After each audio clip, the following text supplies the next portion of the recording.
Assalamualaikum warahmatullahi wabarakatuh.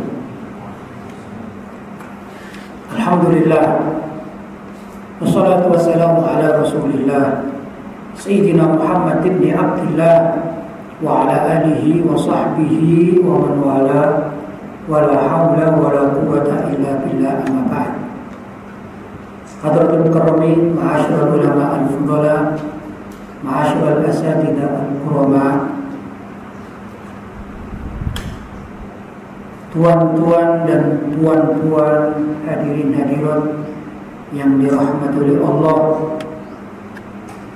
Alhamdulillah, pada kesempatan pagi ini kita bisa bersilaturahim di tempat yang sangat mulia ini, di tempat yang Allah Subhanahu wa taala menurunkan banyak barokah, rahmat, fuyudhat, pemberian-pemberian serta pahala-pahala yang berlipat bagi mereka yang beraktivitas di Baitullah, rumah Allah, yaitu masjid yang kita cintai ini.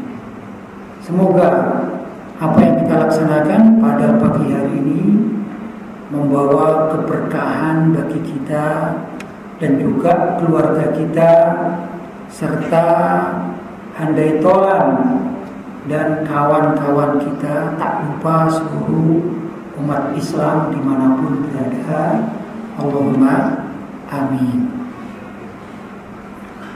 Bapak-bapak, ibu-ibu, tuan-tuan dan puan-puan yang dirahmati oleh Allah, pada kesempatan ini kita sudah bersepakat untuk membaca kitab Tahqiqul Amal Fima Yanfa'ul Mayyit Minal A'mal, yang dikarang oleh guru saya, Abu Ya Sayyid Muhammad bin Alawi Al-Maliki Al-Hasani, seorang ulama dari Makkah Mukarramah, yang karya beliau juga sudah ditengok dan dibaca oleh banyak ulama-ulama di dunia Islam. Ada satu kitab namanya Mafahim Yajibu an Tusahhah, kefahaman-kefahaman yang perlu untuk diselaraskan. Kitabnya agak tebal, sedangkan hari ini saya membaca kitab beliau yang agak sedikit tipis, ya, kecil, tapi arti dan makna yang ada di dalam ini sangat luar biasa. Ini berkaitan dengan kehidupan masyarakat di zaman sekarang, ya, yaitu sesuatu amalia-amalia serta dalil-dalil, bukti-bukti bahwa apa yang sudah kita amalkan sebagai warga Ahlus Sunnah wal Jamaah itu ternyata semuanya sudah dibahas oleh para ulama-ulama salaf terdahulu, baik itu diambil dari dalil-dalil Al-Quran maupun dalil-dalil hadis Nabi Muhammad SAW, tentunya sesuai dengan pemahaman para ulama salaf Ahlus Sunnah wal Jamaah, tepatnya yang mengikuti mazhab Al-Asy'ariyah dan Al-Maturidiyah. Nah, ini amalan-amalan. Saya sebelum membaca tentang satu persatu yang akan kita kaji nanti, saya perlu juga menerangkan tentang isi buku ini, ya. Maka buku Tahqiqul Amal ini memang sangat detail, sangat lengkap pembahasannya. Sekalipun buku ini cuma kecil bentuknya, tidak lebih dari 158 halaman di dalam bahasa Arabnya. Sedangkan bapak-bapak, ibu-ibu mungkin membawa terjemahannya, ya, itu untuk memudahkan. Tapi terjemahan itu juga pakai bahasa Indonesia.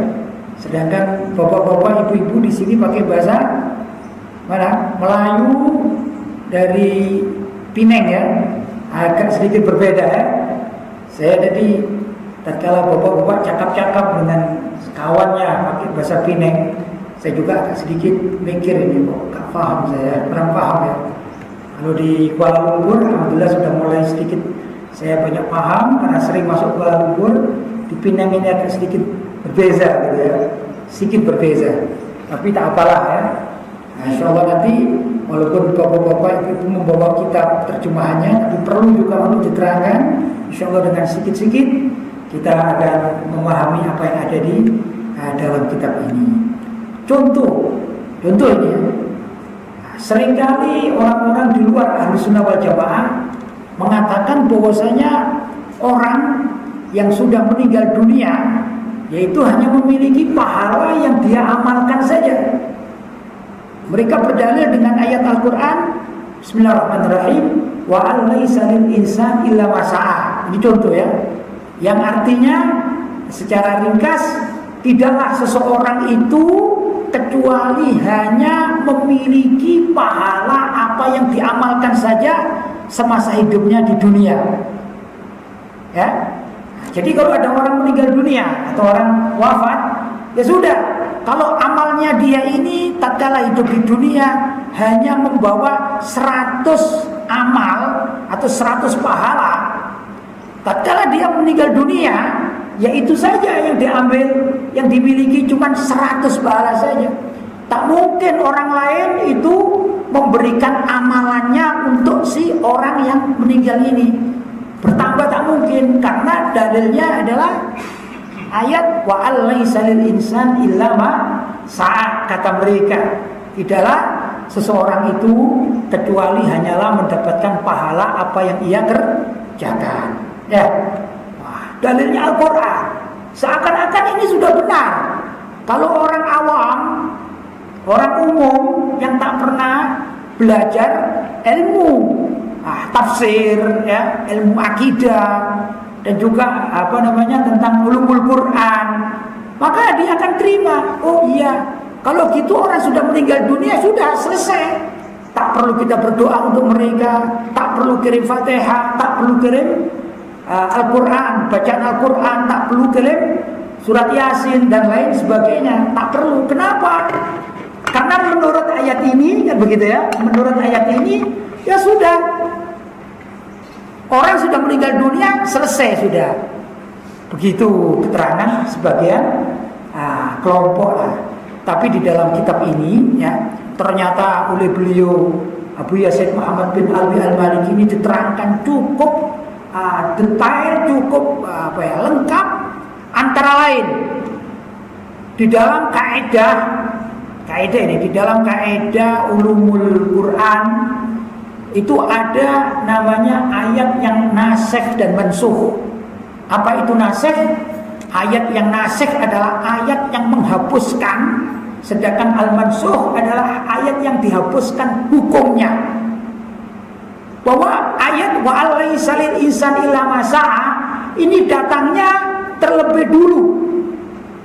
Saya permudah, sebut saja tatkala Nabi usia 50 tahun misalnya, turunlah ayat wa alaisa lil insan illa ma sa'a.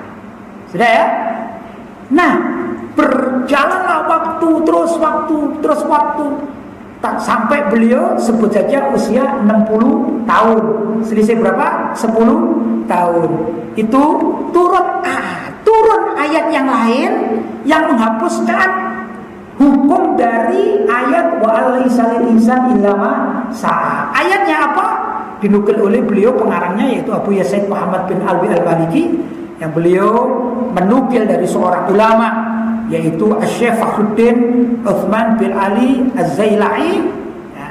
Kata beliau mengatakan bahwa yang menghapus ayat wa alaisa lil insan illa ma sa'a adalah ayat walladzina amanu wattaba'athum dzurriyyatuhum biimanin, dan seterusnya. Ayat yang ringkas, ayat itu menerangkan bahwasanya orang-orang yang datang setelah mereka yang sudah meninggal dunia berdoa, Rabbana ighfir lana wa li ikhwanina alladzina sabaquna bil iman.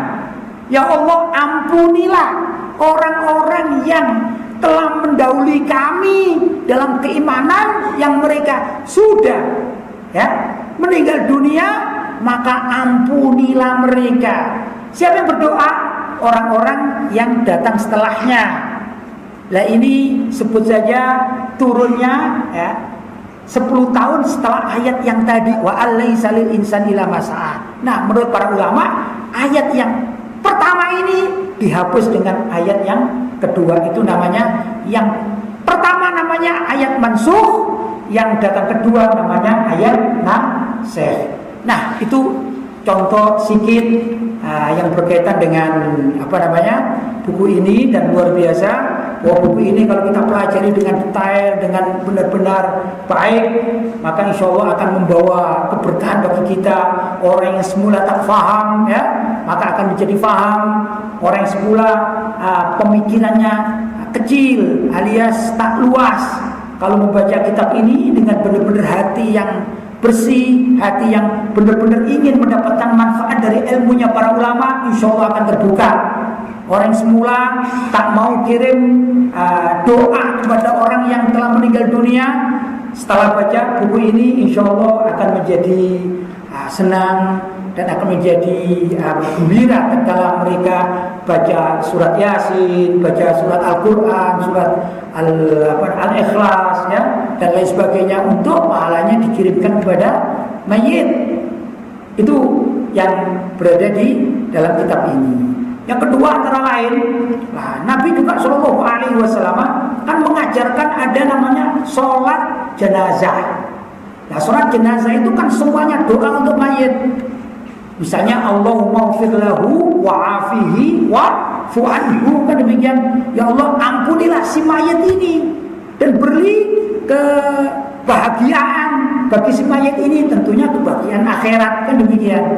Loh, kalau doa itu dianggap tidak sampai pahalanya kepada si mayit, karena si mayit hanya mendapatkan pahala apa yang dia diamalkan saja, tentu menjadikan doa yang diajarkan oleh Nabi ini haba'an mantsura, tak ada artinya, tak ada gunanya, kan gitu. Tapi ternyata tidak demikian. Umat Islam memahami bahwa doa-doa untuk mayit semuanya adalah sampai kepada si mayit, kan demikian ya. Nah, semua dikupas. Dan di dalam buku ini juga ada tentang masalah talqin mayit.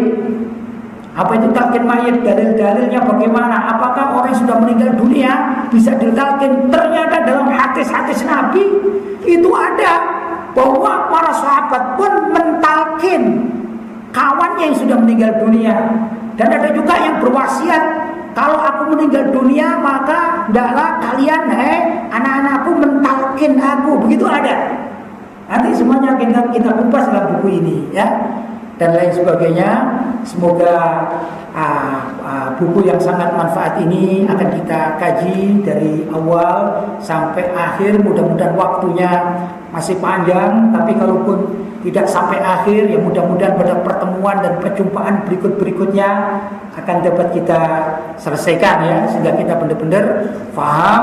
Tapi pun misalnya tatkala sudah selesai buku ini dikaji, tapi ada pembahasan yang belum terkaji, maka bapak-bapak, ibu-ibu, saudara-saudara semuanya bisa melanjutkan membaca dalam buku terjemahan dari Tahqiqul A'mal Fima Yanfa'ul Mayyit Minal A'mal.